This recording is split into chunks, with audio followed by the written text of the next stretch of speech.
once again, I am joined by my boy, ZTZ. What's going on, fam? Hi guys, how's it going? Back for another episode.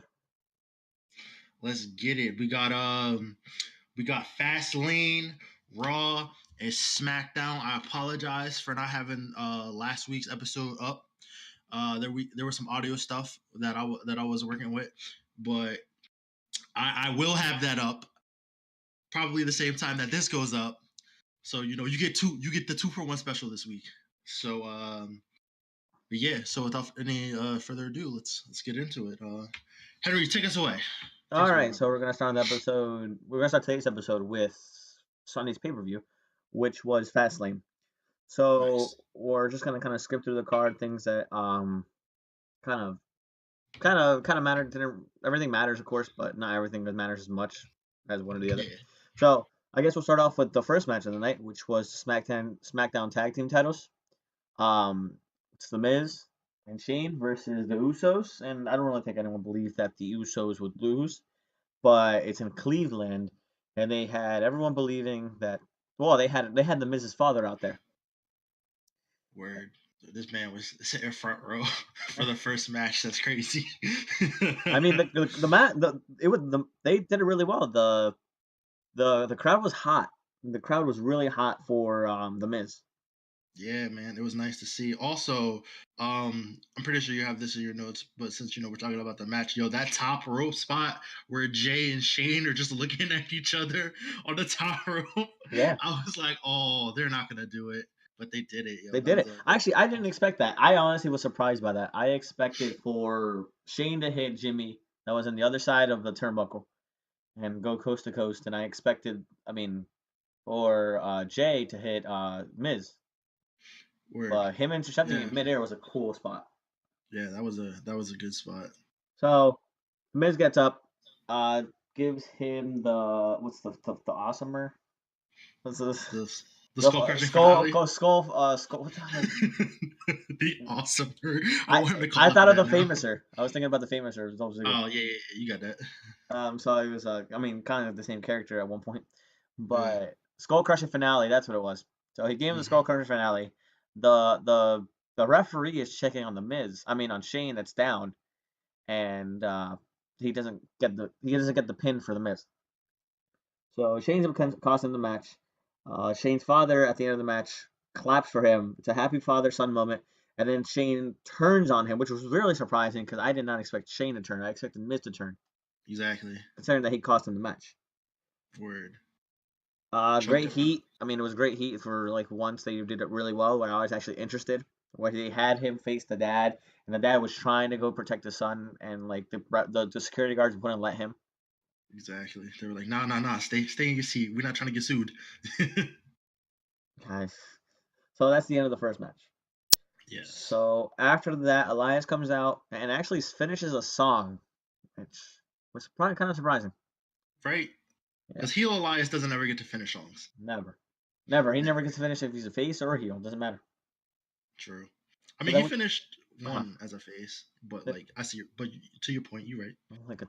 He has a 1% chance he'll actually finish it, so it's not too high. So then the next one is a SmackDown Women's Tag Team match where it was Sonya. It wasn't Sonya. It was Mandy Rose versus Asuka. It was a match. It was there. The women's title match. The women's title match. It was there. Sonya was supposed to cost Mandy Rose the match so they can continue their storyline. Kind of botched. Asuka at the end actually gives her a furious kick to Mandy Rose, looked like she knocked her out, square right in the jaw, and it's a 1, 2, 3. Asuka wins, and Mandy Rose looks upset at Sonya for costing her the match, and they walk away. Do you think, just real quick, since we got through the match, do you think that the SmackDown's women's title match at WrestleMania will become a triple threat? I don't really care about the SmackDown women's title, to be honest with you. That's very fair. It's just gonna be another match that we have to get through, and I hate to see that with Asuka, but they haven't really built up anybody, and everyone's focused on the women's tag team match, so. That's very fair. I was only thinking that because of we'll get there for SmackDown, but because of what happened on SmackDown with them, I was thinking that, but nevertheless, All right. What So we got so next? next one is actually something that took place in the pre-show. It was after the New Day defeated Shinsuke and Rusev. They cut to a backstage promo and or a backstage segment, not a promo, where somebody ended up looking for Kofi, telling him that Vince wants to talk to him about the WWE Championship match. So it comes out later in the main show that Kofi has been waiting for over an hour. So he barges in with a new date, and Vince McMahon goes, "Where have you been?" So, That you know, was he very says funny. that he feels that Kofi does deserve the match. Um, uh, it becomes a triple threat. He says the match starts right now. Kofi's the first one out there, and he gets jumped by Sheamus, and Cesaro, which, I mean, That was. just I mean, had all our hopes up for no reason. yeah. I mean, I didn't really think that Vince was going to be that generous. He was like, "Yo, head out to the ring. New Day, don't go out with him. This match starts right now." Turns into a 2-on-1 with the bar. Oh man, I was like, Vince, how are you gonna toy with my emotions today? And it was cool. It wasn't cool because like I want to see Kofi like in all the main events, all of them. I don't know about all of them, but I can see him in two. You right, you got that. But I don't know if I really want to see the dude in two.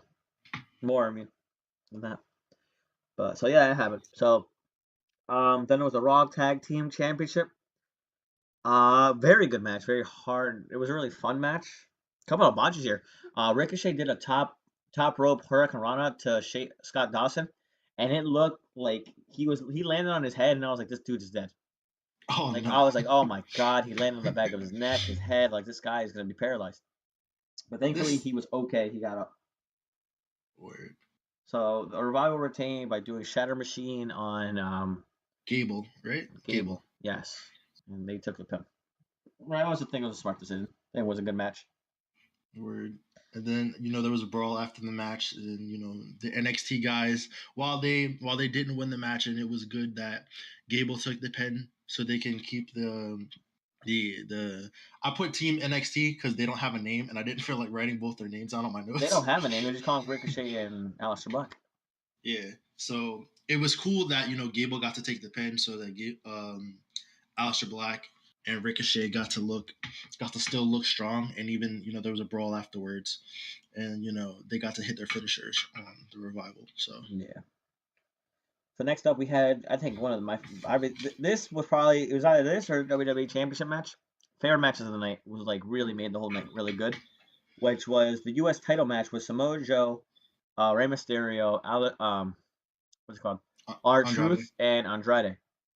And that match was really fun. I didn't think they could do better than the one that they did on SmackDown. SmackDown. Yeah, I really thought it was going to be more of the same, and some of it was, but it was so much better.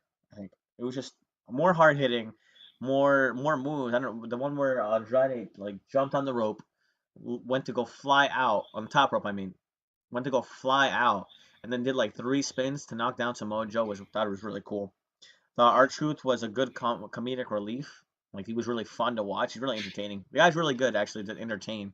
You don't take him seriously, but it's fun. yeah, I agree. Like every time R-Truth does tries to do the 5 knuckle shuffle, It's very funny. it's so Very good. entertaining. It's so good. And I mean, it just looked like it looked like something that would happen, like kind of like they learned from their last match, so they learned like things off of each other, which I really wish that a lot of more matches would do, instead of just repeating the same moves over and over again. Yeah, They yeah, actually I agree. learned from what they did. They tried to get out. They countered quite a bit. It was fun. It was fun to watch.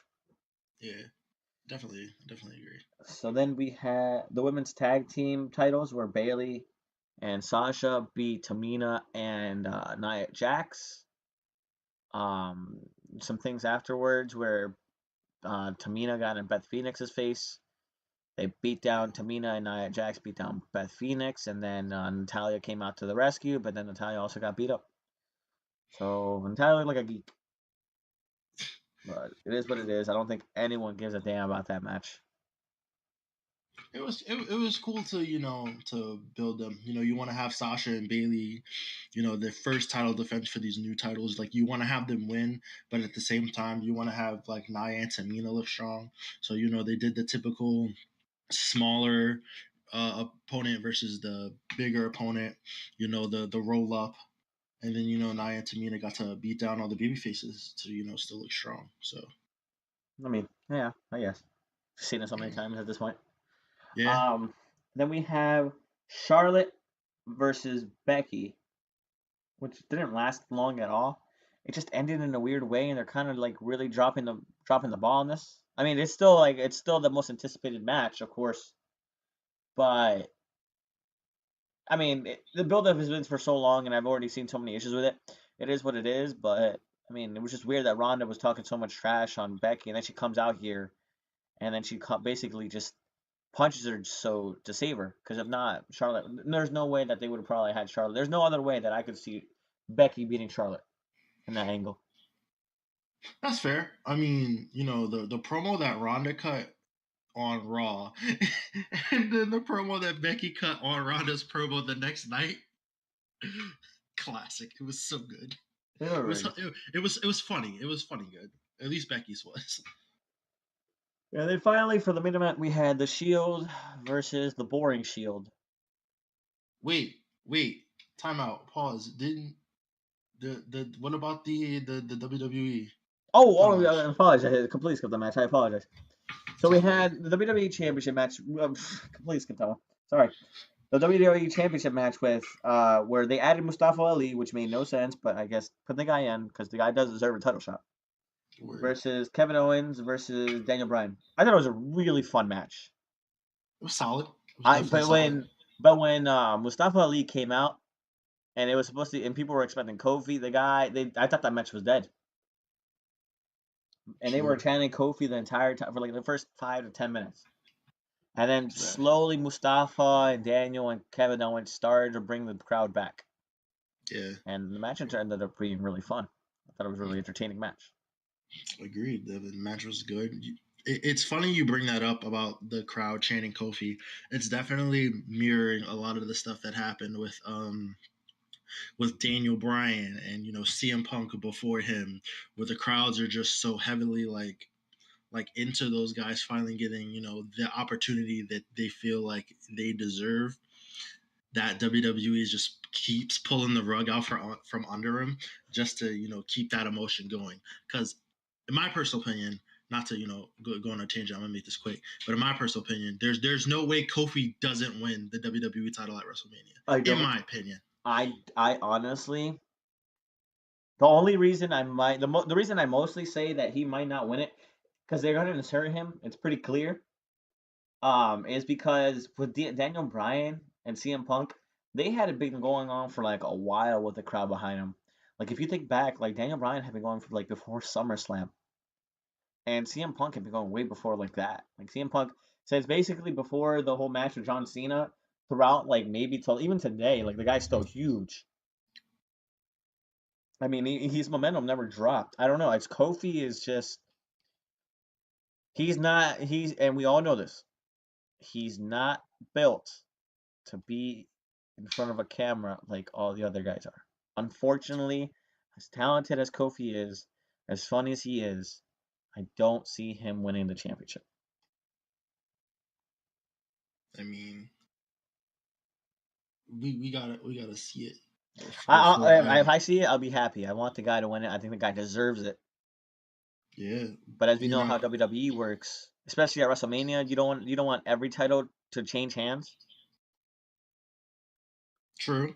That's very true. It's like what they did in New Japan. Like I just thought it was so stupid to have every title change hands all in one night.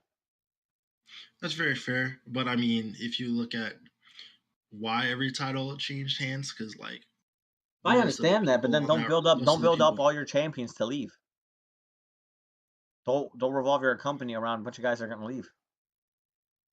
That's very fair, but at that point, they're building the Wrestle Kingdom, card.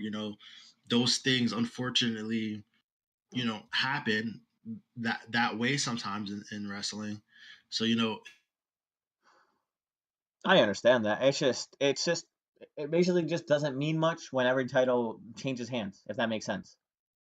Like I kind of agree with you. But like WrestleMania, we know we're gonna get the titles to change, right? But think about it, like throughout the year, whenever a title changes, like on a Raw, SmackDown, or pay-per-view, it's pretty big. It's like, oh crap, like I missed that. Like crap, I wish I would have seen it.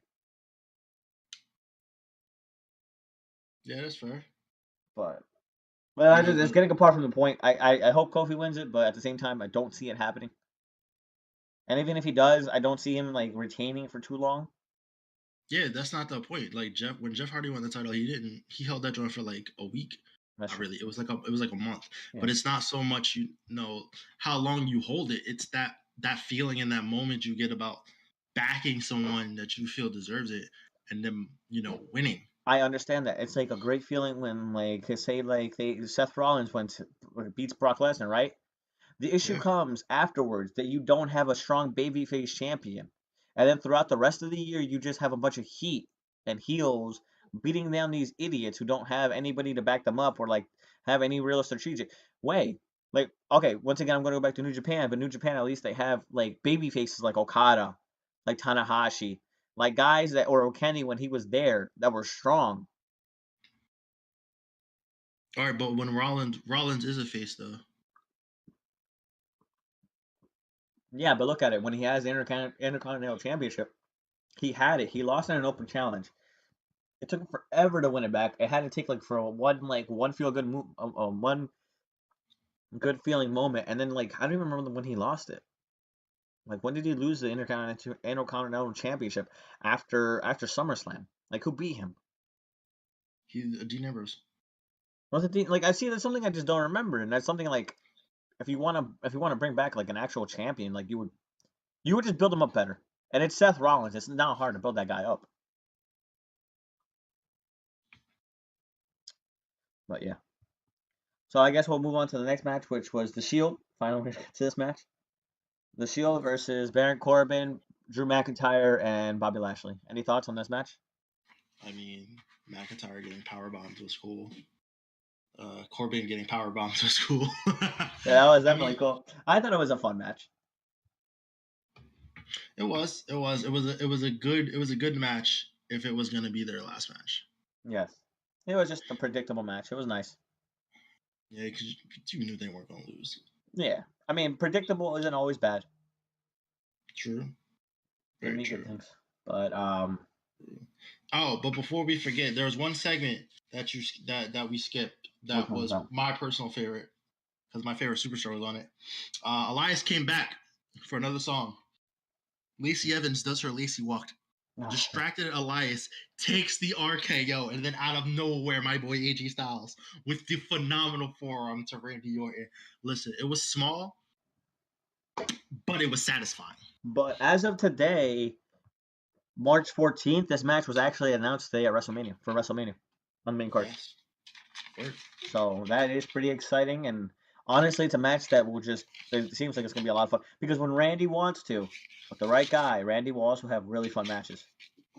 We're going to talk about that promo. So that wraps up Fastlane.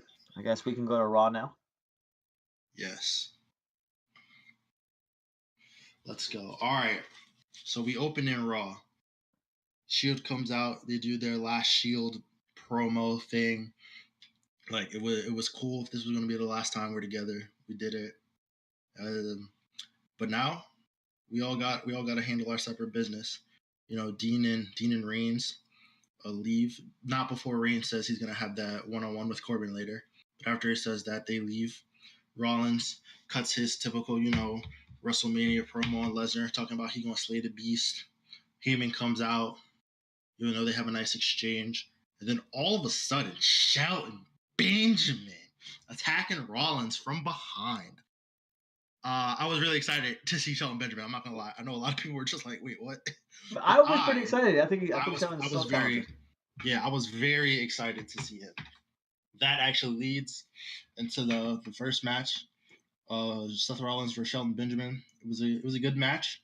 Heyman was on commentary, and I really like how they all played up, Brock Lesnar's history with Shelton Benjamin. How they, when Brock first came in way back when, Shelton was, helping him out. They were like training together and stuff like that. So I thought that was cool. It gives a little A little Insight. more a little more insight, a little more backstory as to why Shelton would help out Brock Lesnar.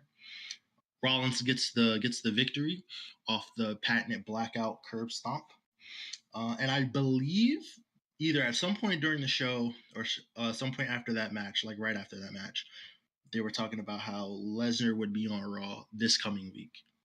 I'm not exactly sure. Mm-hmm. I mean, Um, trying to boost ratings right before WrestleMania, so you're right. they have Batista coming this week, and then they have Lesnar next week. Got fans talking. You gotta do what you gotta do. Yeah. But that's actually, the next match actually follows like right after. So as Seth is walking up the ramp, Balor's music hits.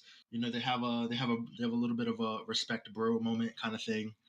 And then it leads into the Intercontinental title match. Finn Balor versus Bobby Lashley. Match was solid in my opinion. It was back and forth. Lio Rush, the man I thought was dead after Braun Strowman ran him through the guardrail a couple weeks ago.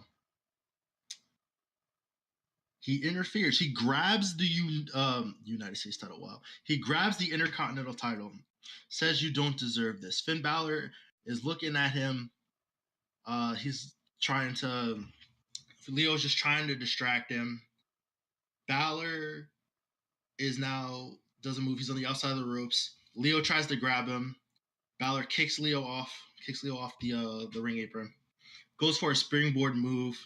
Lashley hits him with the spear. 1, 2, 3.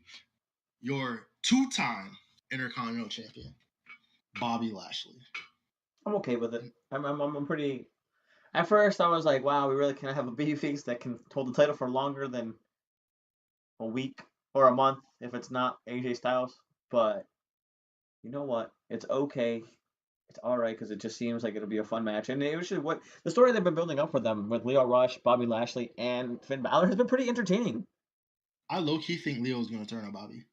I think so too. I think he's going to turn on him at WrestleMania. Word. I feel like that match could easily turn as much as like the more we look at the WrestleMania card, the one-on-ones are becoming like multi people matches because they're trying to fit everybody in there. Yeah, I definitely can see that Balor and Lashley at Mania easily becoming Balor, Lashley, and Lio Rush. I could see what I could see is not Lio Rush in that match. What I could see is Lio Rush turning on Bobby Lashley on that night. Yeah, but you know how WWE likes to can't wait that long for stuff. I hope they can. I hope they can just wait. It's fine. They don't. I don't really see Lio Rush as a threat to either one of them. And no one's gonna be. And if he wins the Intercontinental Championship, no one's gonna be excited. Yeah, I mean, no one was excited when Santino won it the first time. I was. I wasn't. I was like, Santino won the fucking Intercontinental Championship match, Intercontinental Championship, and he brought the Honky Tonk Man's meter for how many days he was gonna. I really thought he was gonna break it. I was a kid. I was like, yo, Santino is the GOAT. Then he lost it a month later, and I was like, damn, he's not the GOAT. Yeah. Oh damn. So go ahead. All right. Nevertheless, so Ronda cuts her WrestleMania promo, talking about how she did what she did because she wants to embarrass both Becky and Charlotte, leave not a shadow of a doubt in people's minds that she is the dominant force in the women's division. And then Dana Brooke interrupts Ronda Rousey. And she hits a passionate promo, like talking about, she's barely on TV. She's been with the company for so long now, but no one knows her name. And she wanted her shot. She wanted her rub. She wanted her opportunity. And then Ronda demolishes her. As she should have. She beat dead ass. Like before we continue with anything else, did you see anything? I was on Twitter as this was going on. I went to go check up just to see what people were saying about the whole Becky Ronda because I like to see Twitter to see what people's reactions are. The most interesting thing I think I saw all night was the conspiracy theory that the lady that is Dana Brooke now is not the same Dana Brooke that was in NXT, or the same one that was there a little bit ago. They think that it's like basically like the Ultimate Warrior theory. saying that this Dana Brooke is bigger. The other one used to be more muscular. She was shorter, and now this one's taller. And that the real Dana Brooke, the first original, is dead. All right. So I don't know about dead, but when I looked at Dana Brooke when she came out to interrupt her, I was like, yo, why do you look different? Like, I couldn't put my finger on what it was, but she was definitely looking different. And I couldn't put my finger on why. But then you gotta remember again, we haven't seen her in months. When was the last time we saw her on TV?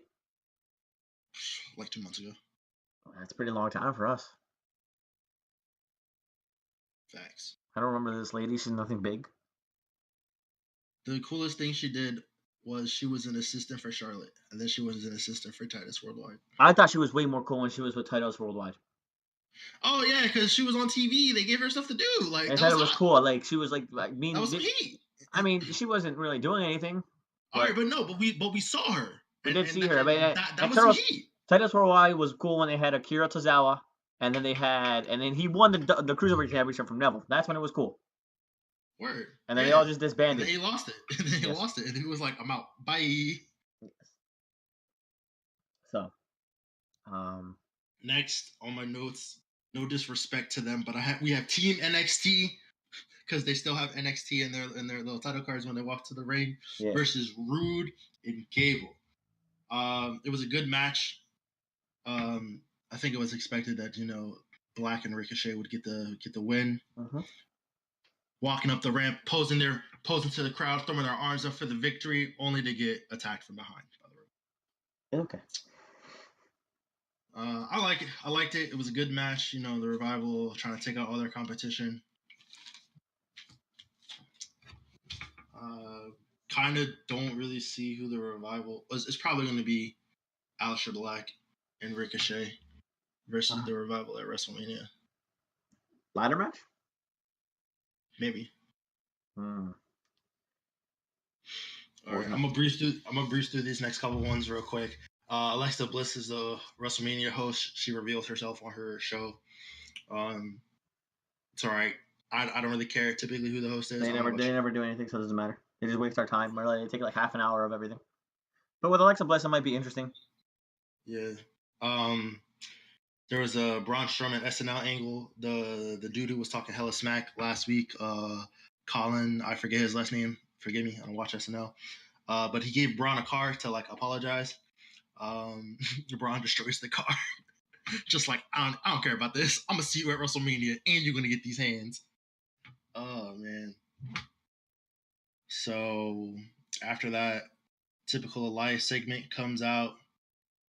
Gets interrupted by No Way Jose with his new hair, and gets beat down. And then, after every Elias segment, Lacey Evans comes down.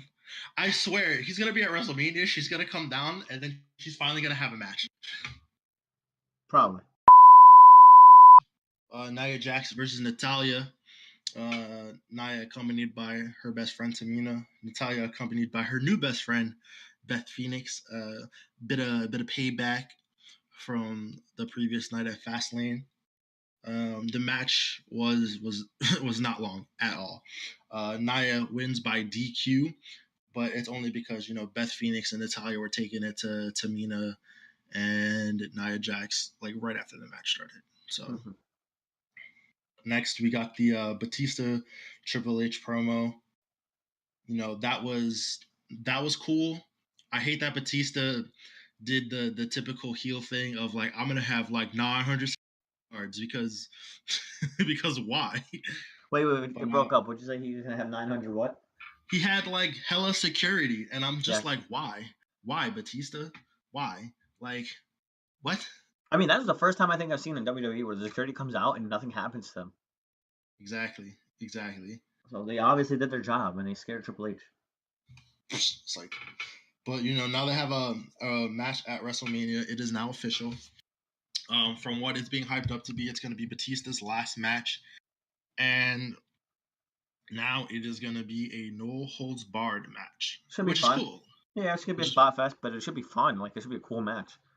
Yeah, I like when I don't want to say older generation guys, but I guess older pro wrestlers I like when they have like no holds barred, because the no holds barred, can hide the fact that they can't like do as much technical stuff anymore. Mm-hmm. So that's cool to see. That's gonna be cool to see. But there wasn't really much else with that promo. So next, Kurt Angle announces in his hometown of Pittsburgh that his farewell match is going to be at WrestleMania. Another person retiring, which is sad, but at the same time, can we stop having so many part-timers at WrestleMania? Fair. Kurt Angle could still go for quite a bit. He was still doing shows on Raw. Like, this guy could go. He can go. He can. As shown in the match that he wrestled that night, his last match that he is going to wrestle in his hometown. He got to wrestle on Raw that night. He wrestled Apollo Crews. It was a good match. It was a quick squash. Angle wins.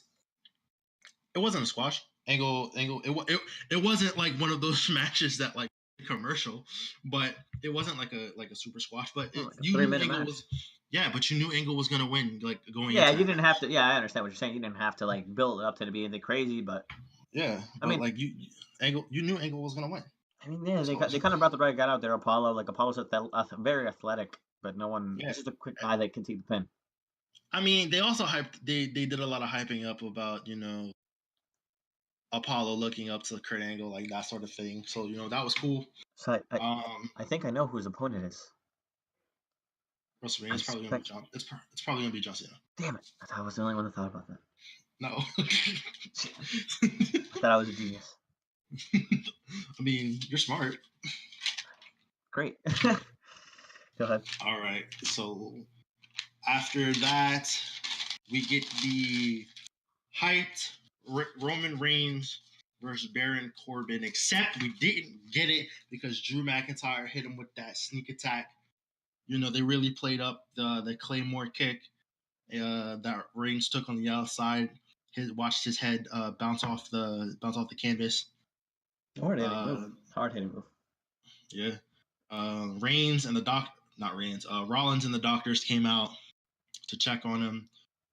They escorted Roman in the back to get looked at. Dean met his Shield brethren in the back. Goes to Triple H and he says, "Listen, I want McIntyre. False count anywhere. Right now." Triple H, being in a giving mood, it's like, "Yo, you got it, fam." So Drew McIntyre and Dean Ambrose false count anywhere match became the main event. It was cool. It was a good match for a false count anywhere. Fought all over the arena. The spot where Dean pushed Drew onto that little like push cart thing, and he pushes Drew into like another push cart. That was fun. That was funny to watch. I was like, Dean, why? It was cartoonish, but it fits Dean. So yeah, it fit Dean. Drew McIntyre ultimately gets the dub off a Claymore kick, and he hits through the railing, which I thought was cool. Cool use of the railing. Yes, through the railing. Yes. Cool. Renee Young saw her man get beat down. Hard. It was a good spot. And then hits my man Dean with another Claymore just as Raw's going off the air with his little pose. Like throws his arms up. Like Drew's awesome. I love Drew. Yeah, so I can't wait to get this Roman Reigns versus Drew McIntyre match at WrestleMania. I think it's gonna be a tag team match. That would be cool. I mean, it makes sense. The direction it's going in. Baron Corbin never came out to fight or wrestle, so. That's true. So yeah. All right, guess we'll move to SmackDown. Yep, SmackDown. Just saying right now, I thoroughly enjoyed it this week. First off, we got a Shane McMahon segment. He comes out like most times where Shane has come out since Crown Jewel, has the WWE World Cup in the ring waiting for him. In the world. Best in the world. They played that up too. So Shane comes out. He has the announcer come back into the ring, and he's like, "Yo, announce me properly." And the guy's like, "Yo, the best in the world, Shane McMahon." And Shane goes back to him and like yokes him up by like his collar, and he's like, "No, say it with more passion." And then he says it again, and he yokes him again, and he's like, "Say it with more conviction." And I'm like, "Yo, Shane, you about to kill this man." I guess the WWE Championship doesn't really mean anything because you winning a a World Cup in Saudi Arabia in October 2018 means that you were the best of all time. Exactly. But But he basically cut, that typical heel promo. Why he turned heel, it felt so good to attack the Miz.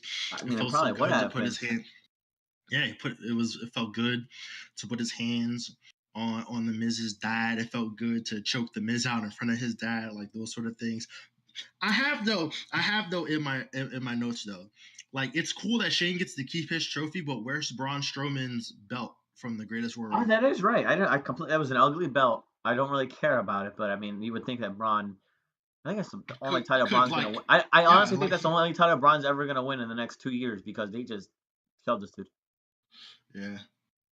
But basically, it was during that segment where Shane announced that at the end of the day, Miz, you work for me. So at WrestleMania, I'm gonna give you the hashtag best in the world beating at WrestleMania. It's gonna be Shane McMahon versus The Miz. I mean, might be the only one-on-one match we get at WrestleMania at this rate, but I'm excited for it still. So Yeah. next match we got the 8-man tag. We got Aleister Black, Ricochet, and Dem Hardy Boys versus Team Rusamora. I put that in my notes. I just didn't feel like I didn't have enough space to write Rusev and Shinsuke. That's fine. Actually, it's not a bad name. Team Rusamora and Bar. It was a great match, for an 8-man opener. And I put in my notes the signature special. Now this spot was crazy because it goes from a Poetry in Motion to I want to say it was either Cesaro or Sheamus to everyone just hitting some type of either finisher or signature. So Ricochet hit someone with I believe it was Rusev or Sheamus with a springboard dropkick. Aleister Black hits Sheamus with a bicycle knee. Sheamus hits one of the Hardys, I forget which one, with the bro kick. Matt hits Cesaro with the side effect. Jeff hits like 2 twist of fates, and like it all happens in the span of like 10 seconds. It's probably in terms of like matches, that's like my favorite moment from a match on SmackDown. But then the New Day comes down and starts beating on the Bar and Shinsuke and Rusev. But Shinsuke and Rusev, poor Shinsuke and Rusev, they had nothing to do with this. They were just tag team partners. They jumped they went at Fastlane when they was trying to come down to help Kofi. Shinsuke and Rusev stopped them. Oh, that is right. I completely forgot about that. Yeah, so they were whipping. So they were like, "Yo, we sick of this. We sick of taking this shit." Some good baby faces sticking up for each other, sticking up for what they believe in and what they want. That's a good baby face. Exactly. New Day. I love y'all. And now if they could just stop throwing pancakes like a bunch of idiots and actually get serious, that'd be fun. I'm kind of over the whole pancake thing. They're just too kiddyish. I'm waiting for the new thing. They went from power positivity to bootios to unicorns to pancakes, all while constantly while twerking is a constant thing. They are getting serious now, so it's cool to see them put the beat down. Also, they'll come out with some butt cheeks next. You watch. Probably. That's gonna be their message. But my boy Dem Usos cut the warning shots promo as I wrote it down in my notes, putting all the tag teams on notice for WrestleMania. But the one that they singled out were the Hardy Boys. Jimmy was like, "Yo, they brothers like us, Oos," and then Jay was like, "But they ain't nothing like us, Oos." Warning shots to all the tag teams on SmackDown Live, bro. We running through y'all at WrestleMania. I love the Usos. Bro, so that's probably going to be the Hardy Boys versus the Usos. It's going to be all of them, and then the Bludgeon Brothers are going to come out because Luke Harper is now cleared. Good. I hope he joins Daniel Bryan. I hope that would be awesome. That would be awesome. I want them to form. You know how Punk had the Straight Edge Society back in the day? Yes, that was trash. But to be about I want that, but to be more about like the veganism. Planet and like veganism. Yeah, exactly. Because it's so much better like this. I think that would be some heat. And speaking of some heat promos, yo, Randy Orton and AJ Styles, bro. Okay, good promo. Like those, like I put the Usos, I put a star next to the Uso promo because I'm biased for the Usos, and but the Orton Styles promo. is probably the firest promo, because Randy Orton really came out and was like, "This is the house that AJ Styles built." Really? All right. So in 2002, like I was making my debut. Where was AJ Styles? Wrestling in a high school gym for like $10. In 2004, I was becoming the youngest world heavyweight champion in history. Where was AJ Styles? Just trying to show respect in bingo halls. In 2005, I was main eventing not main eventing, but I was having a match with The Undertaker at WrestleMania, headlining. Where was AJ Styles? Getting a suntan in Florida with Dixie Carter. Like, I was like, yo, can you say this on TV? Oh my She goodness. doesn't And then own TNA anymore, so yeah. But it was yeah, very cool. I was like, wow. I like when they do things like that. I like when word, they bring up the past and things that have happened in the past. word. And then AJ comes out talking about some, bro, I know you're not talking to me with your rip off diamond cutter. Or it's like, bro, really? We talking about who ripped off who with your too sweet? But Yeah. I want to say the best part of that promo for me is when Randy looks at him and it's like, listen, you could talk about like this being the house that AJ Styles built all you want. But if you want to rent this room out in my house, bro, like you gonna know who is who and who is boss. Cause I'm the landlord and rent's due, you son of a bitch. I was like, yo, wait, what? It was very good. That's cool. It was really cool. I was like, hey, yo, Randy, I love AJ, but Randy.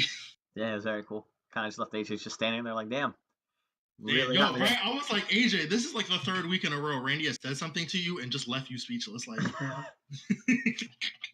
like, bro, you can't be phenomenal if you take I these see kind of Randy L's. winning that match. I hope Randy wins that match. I think he needs it. Word. I feel like in terms of WrestleMania moments, AJ got a good match last year with Shinsuke, and he got to retain the title. He I can feel have a like good he's had a match good and match. lose. I feel like he's got a good one, even the one against Chris Jericho. Oh yeah. I think He's they've all all been his good, even against Shane. Like yeah. it's hard to have. They've It's hard all to have a been bad one. yeah. They've all been good, but you know, it's a completely different thing when you're at Mania and you're a champion and Yeah, you're of course. going up against the Royal Rumble winner and you retain. Like that's a whole like as a fan, that's a whole different type of thing to see. Yeah, that's cool. So to see AJ be victorious and retain a title at WrestleMania, the WWE title, like no doubt or no less, like that's really cool. So in terms of like WrestleMania moments, the way I see them, like he doesn't need one like that. Like again, at this point in his Well, career. neither does Randy Orton, if you really think about it. Guys Yeah, had how many moments does this guy have? I'm He's had a lot of WrestleMania moments, a lot of cool WrestleMania moments. But I mean, it's going to be a fun match. It's going to be a really cool match to watch, and I mean, the build-up to it has been really cool, subtle, and we hit full throttle, and now we're in WrestleMania season, and now it's going to be fun to watch. Yeah. Very interesting. So go ahead. So we got Asuka versus Sonya Deville. That was a cool match. The apron shenanigans happened again. This time, Asuka went for like a basement drop kick to the outside. Kicks down Sonya. I mean, not Sonya. Kicks down Mandy. Mandy, in an attempt to get up, grabs the apron. As Sonya's trying to climb back in, she accidentally pulls it down. Sonya slips, and Asuka catches her with a kick, and then gets her into the Asuka lock for the win. The tease continues to be the tease of the Mandy Rose, Sonya Deville. What are they? They called it. Oh man, I forget what Corey Graves called them, but he didn't call them Absolution. He called them something else. But regardless, the split tease continues, and because of this, it furthers me thinking that that match might turn into a triple threat. So, regardless of who Asuka faces, if it's one of them or both of them or neither of them, it'll probably be one of them or both of them. Like I'm looking forward to Asuka dominating and being back to the Asuka like we remember her from NXT. Yes. If we can get back to that Asuka, that'd be great. I mean, this Asuka's cool too, but that Asuka was amazing. Word. We also might be setting up the Iconics versus Sasha and Bayley. Yeah, I saw that. I did see that. They cut that promo. Word. No one. That would be on the pre-show. God, I hope not. But I hope it'll be on the pre-show. I don't want to watch that match on the main card. There's already so many matches. Listen, we could talk. We could have that discussion like another time. Okay. But next, we got Becky Lynch, the man, coming out throwing her crutch away. She's like, I don't need this shit. I don't need this shit to walk. She kind of did though.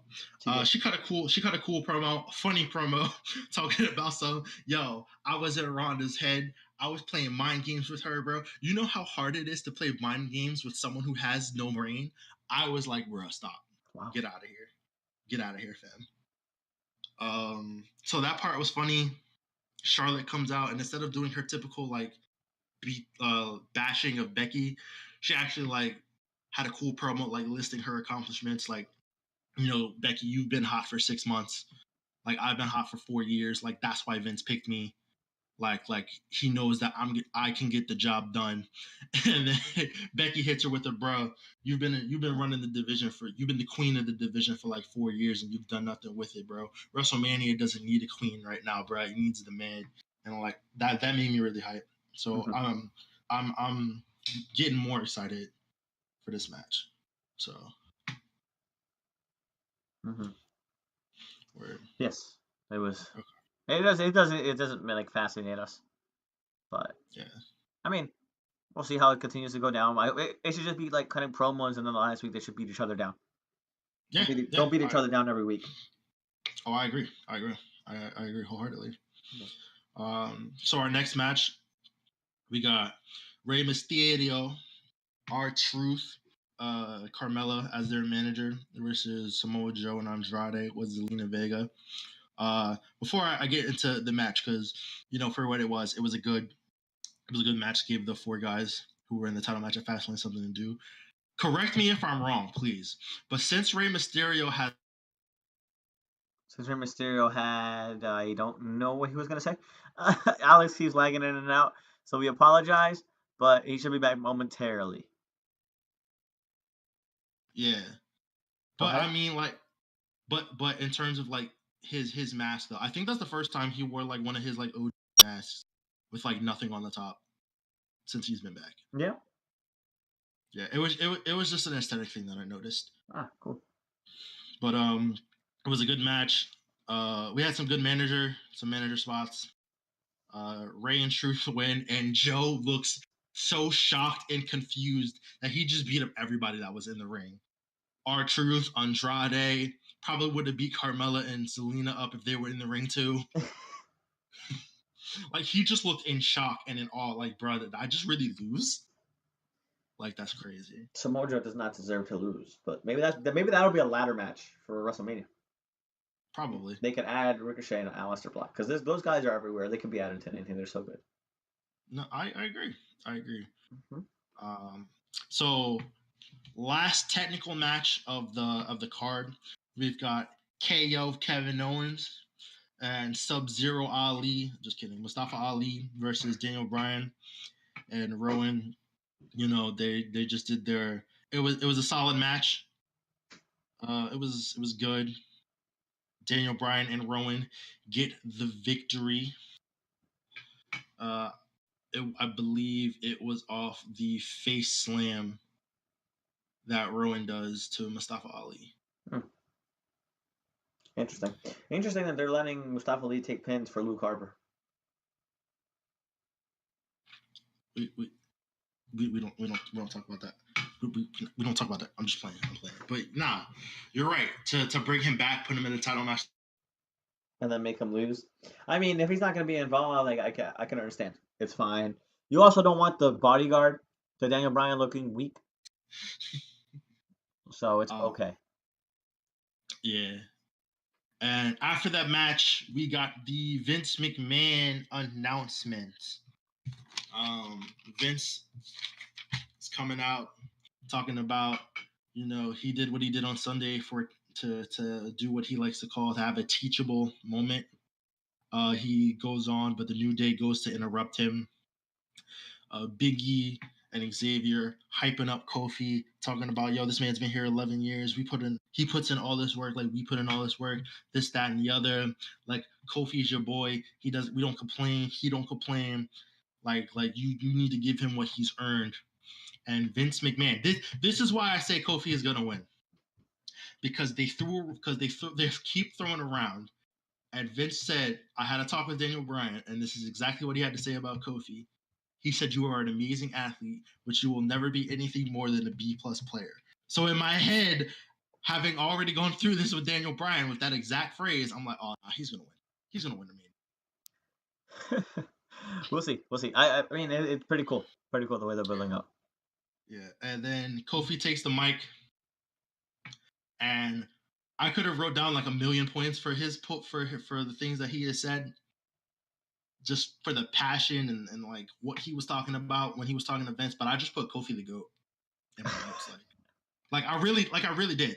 He had a lot of good points. He had a lot of good points talking about I've missed birthdays. Yo, when he was talking about how he missed his kids losing his first tooth, I was like, bro, I've never heard that brought up, and now I'm kind of sad that wrestling parents missed that.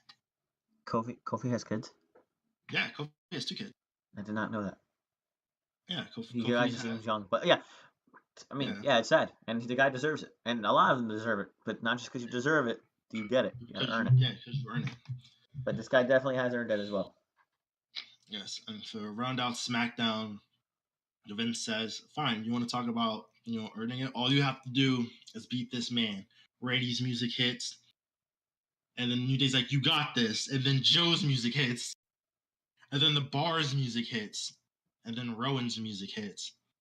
And Vince says, all you have to do is beat those 5 guys in a gauntlet match, and you're going to WrestleMania.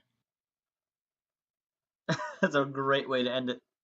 It was, because the 5 of them came down to beat on the New Day. Actually, like, yeah. The all of New Day was out with Kofi when Kofi cut that promo, and Vince was talking. So the 5 of them, the gauntlet matches for next week. But the 5 of them came down to try to beat down on the New Day, and the New Day was having, like, everyone was getting dropped. I was like, bruh, they're really trying to build these guys up as the Shield, because the Shield's not going to be here no more. That's crazy. But with that is the end of SmackDown. Is there is there any other like wrestling news is there any other wrestling news and stuff that you want to talk about? Because there is one other thing that I just wanted to speak on real quick that I watched. Okay, so I watched a video yesterday about a producer called No Name Tim. Now, that is the producer for the GOD Firing Squad song. The new song that Gorillas of Destiny have. Yes. And it was interesting to watch from a not WWE perspective. Oh. Give us 1 second back, guys. I'll be right back. And like get like specific music made. And it was cool to like watch how like he made the song and how he got the rapper Cassius Keys to do the hook for the song. So it was cool because I like learning about like that type of stuff like musically. So it was cool to watch the process of him put the song together.